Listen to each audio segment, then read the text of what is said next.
Well, Gabriel Martinelli has been attacked, and you're going to get to know who has gone ahead to attack the man that really scored the fourth goal for Arsenal and created the second one for the team of Arsenal as they played or they beat Aston Villa away at Villa Park by 4-2. Welcome to Rokani Media Football. How are you guys? And where are you watching us from? I go by the names of Rokani David. Smash the like button, comment and share. If at all you're watching us for the very first time, endeavor to subscribe to this channel so as not to miss out on stories that we do upload in here on a daily. We are left with 70 subscribers to hit 120 subscribers. So guys, endeavor to go on and do the needful and really subscribe to our channel. Now, we are going to talk about the Bukayo Saka injury update. Most Arsenal fans are worried about him because they thought that after being fouled yesterday on the field of play a lot, he might join the likes of Thomas Partey.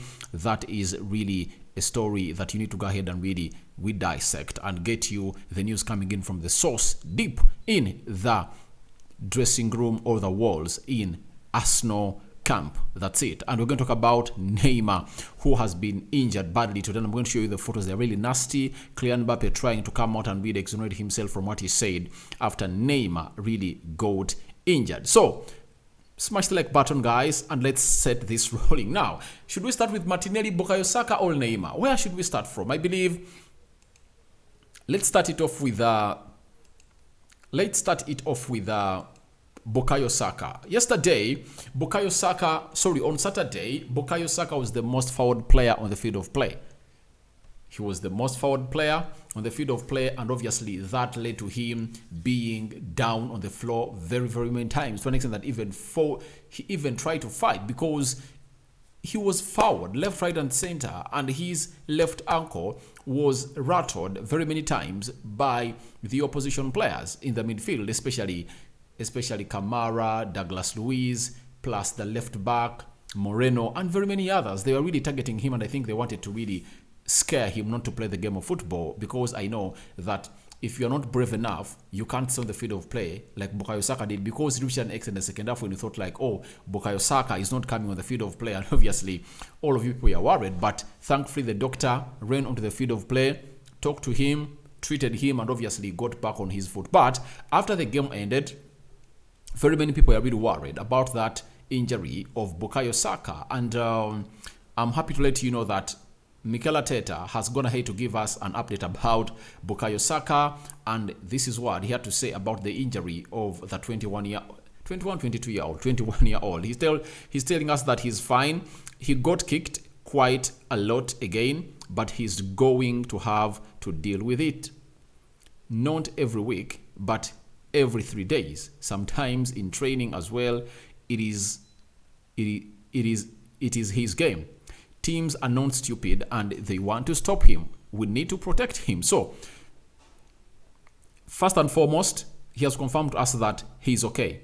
He's okay and he is not injured, because lots of Arsenal fans grew goosebumps and they were sent into a frenzy when that game of football ended, when Bukayo Saka was really looking like was limping and not working very well. But all I want to let you know is that this is a tactic that most players go ahead and really use to really turn the mind of the defenders off them, because when they see you limping, they understand, all right, he cannot really go ahead and do the needful. I saw it when Marcus Rashford was really finishing up a team called Man City.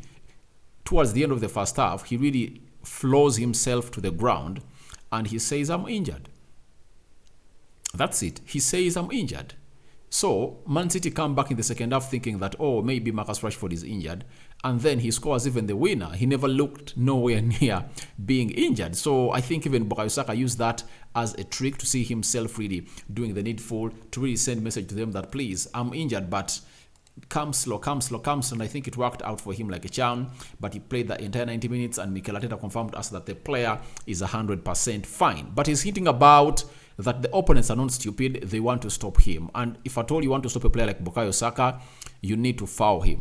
If at all you are not a mature player. And it requires mature players who can really go on and stand in. The Nathan Ake, you saw them, they stopped Bukayo Saka for the entire 90 minutes at Etihad. Luke Shaw did the same.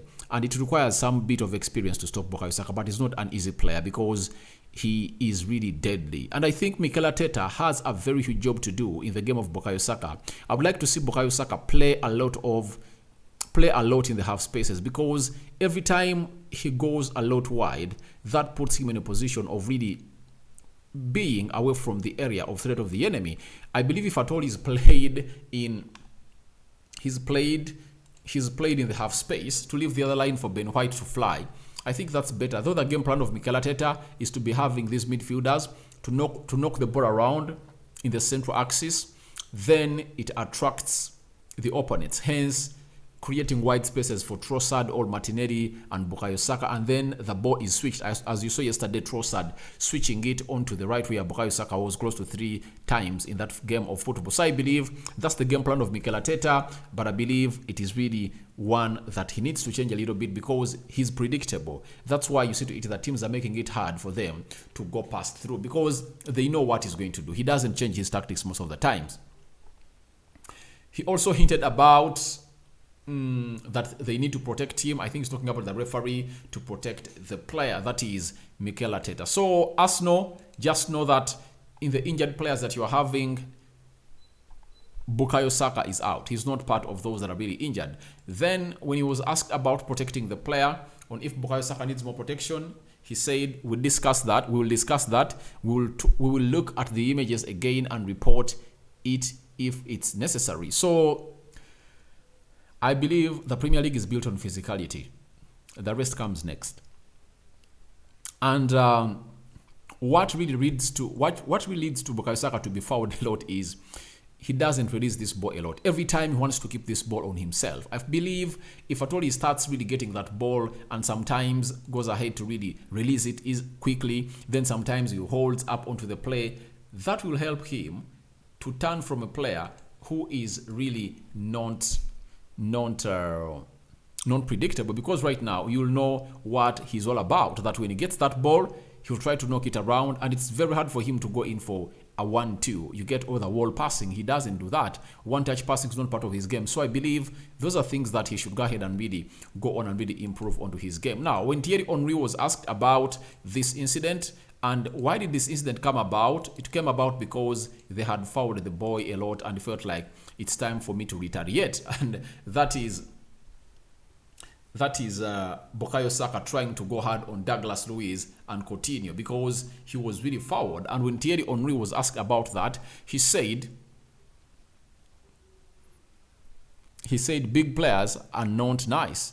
If you wanna be big, if you wanna be the guy, big players are not nice. So he was talking to Amazon Prime that if you wanna be big, you can't be nice. And that's what Bukayo Saka went in to go ahead and do, to fight for his leg. But they are in for it, and they had a plan of really getting him out of the game because they know how threatful it is. And this goes all to the board of Mikel Arteta, that I think next summer, one of the priorities they should look at is a player who plays in that position of Bukayo Saka, because right now, all of Arsenal fans have been worried because they are saying, they're asking themselves, is Bukayo Saka viable? That is the hugest question lingering in the minds of Arsenal players, because they're asking themselves, is he really a viable? But obviously, the manager has confirmed to us that he's a viable because he was not hit a lot. But it shows you the worry that Arsenal fans are really having over this player. Now, Gabriel Martinelli has been attacked. Guess by who? By a TalkSport correspondent, or pundit, known as Gabriel Martinelli. He's known for talking stupid things, but amongst the stupid things I was going to hate to say, this is the stupidest that I've seen come from his head. And this is where I ask, what food does he eat such that we don't give it to our kids? Because you can't build such a reasoning. Yet you're a player who really went ahead to play the game of football lots of times. And I'm asking myself, what is really running in the mind of this guy? Each and every time he comes out to give his narrative, it's really way off the mark. It's way off the mark, and no one is going to hate to welcome it. So, this is Gabriel Martinelli after Martinelli scoring against his former side, known as Aston Villa, because he played most of his football there. And he did this celebration. Look at it. He celebrated before he really hit that ball to the back of the net. And this has led to him being attacked by Martinelli. And this is what Martinelli had to say about that celebration, that he didn't have to celebrate.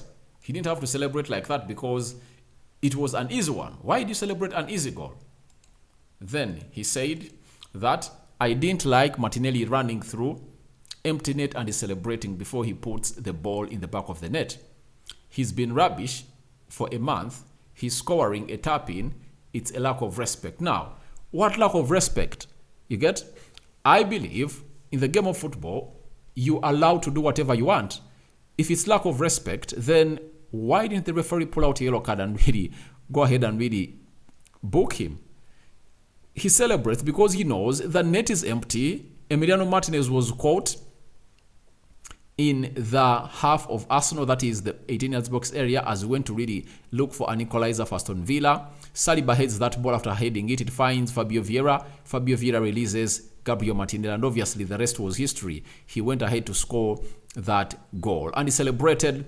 And why would you talk about him being rubbish? So I think the best way to celebrate is when you've been playing very badly and you score a goal. I think this might be one of the motivating factors that might see Gabriel Martinelli get back to his levels that we saw him play at the beginning of the season before he went to the World Cup. So I see no reason that Agbonesa should come out and really attack Gabriel Martinelli, and his views are always not called for in the game of football. And I wonder why he's working on a reputable national radio in UK known as Talk Sport, because his views are really retarded. You get? And when you find a person who played the game of football giving such views, you ask yourself, what is full of his brain? You get? Certain things are really seen by even a young person that Martinelli had everything to celebrate for. Why? The way they win that game, every goal that came in through had to be celebrated. With Arsenal being 1 goal down, Saka levels. Then Coutinho puts Aston Villa ahead. Zinchenko goes ahead to really score the equalizer, and he doesn't celebrate because he was sending a signal to them that we need to win this game of football, and he didn't celebrate. Then after, he went out and really told them, please, let's go ahead and really win. Jorginho scores. He celebrates. Even Martinelli had to celebrate because it was the last nail in the coffin. 2 goals in 6 added minutes. Why not celebrate if I told you Martinelli? And coming off the bench, Trossard had benched you and you are scoring, and you had put in an assist for Jorginho. Then why don't you celebrate? And he has not even talked about the assist that Gabriel Martinelli cut backs to Jorginho around the D, and Jorginho goes in for a hard shot. He doesn't even talk about that. It shows you how one-sided this guy is. But TalkSport, most of their pundits are really having a problem with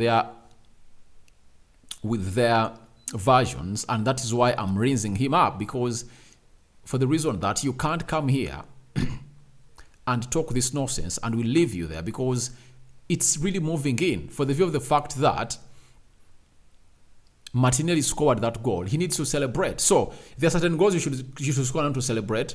Where was that written?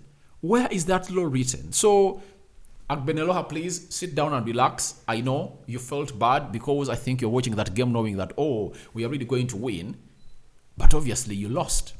And Martinelli put the cherry on the cake, because it was not even an icing on the cake. The icing on the cake was Jorginho's, because Arsenal was left with like 3 minutes to play. The cherry on the cake was that of Gabriel Martinelli to come in through and really score that beautiful goal. That the goalkeeper made a mistake, as they had really offered themselves into the area of the opponent to find themselves into a very good scoring position. Now, this is what happened in French League One today. Very nasty images that have seen Neymar being stretched off the field of play. That is Neymar being stretched off the field of play.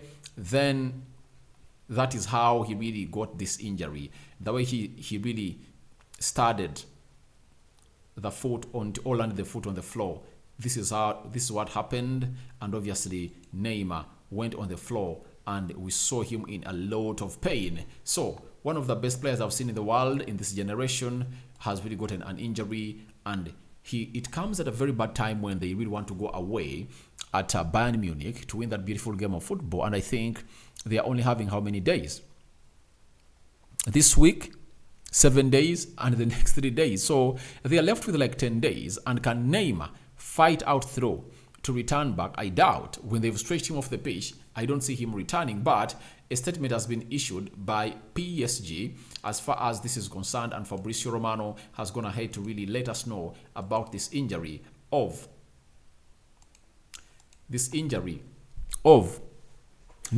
PSG announced that Neymar suffers from a sprained ankle. The MRI performed today does not reveal a fracture. New ligament assessment will be carried out in the next 48 hours, and then we'll be knowing what Neymar is really suffering from. So, sprained ankle, it's not all that broken, so he might come back early enough. If at all, he's not going to undergo surgery, but we're going to wait and see how that really leaves PSG. But his counterpart, known as Kylian Mbappe, went in and really said certain things that went ahead and really apologized for, because they never really looked good into the eyes of many. And Kylian Mbappe said, I was never attacking or pointing the finger at Neymar when I mentioned we need to eat and sleep well. I hope Neymar's injury is not serious. I hope he returns soon. We need him with us. For me, it's no brainer that these two are not seeing eye to eye. They're not seeing eye to eye. There is a fight for supremacy. They fought for penalties when Cavani was still there, who was taking penalties. And I think it's a fight for supremacy at the club. And Kylian Mbappe feels like, you guys, your era is done. You are 31, Messi is 34, 35. Then what are you telling me? I'm the next in line to become the GOAT. So don't even put anything on me. I'm the real guy. But these others are really so calm and cool. Messi and Neymar are really two close friends that you'll never separate. Mbappe is not a friend to these two. So guys, thank you very much for watching it through. Tell me your thoughts about Gabriel Martinelli being attacked by Gabriel Arbeloa, of his celebration that we wouldn't have celebrated because he has been trashed for the previous, for the previous 1 month. Then your thoughts about the Saka injury update issued by his manager Mikel Arteta. So guys, thank you very much for watching in through. Smash the like button, comment and share. If at all you're watching us for the very first time, lower right bottom corner is the place to be. Smash the black button that has the word subscribe and hit the notification bell that will enable you get notified every time I put a video onto our YouTube channel, because we want to hit 12,000 subscribers and we are left with just 70 subscribers to hit 12,000 subscribers. May the Almighty bless you abundantly. I sign out for now. See you later. I think that's going to be tomorrow. Good night, my mates.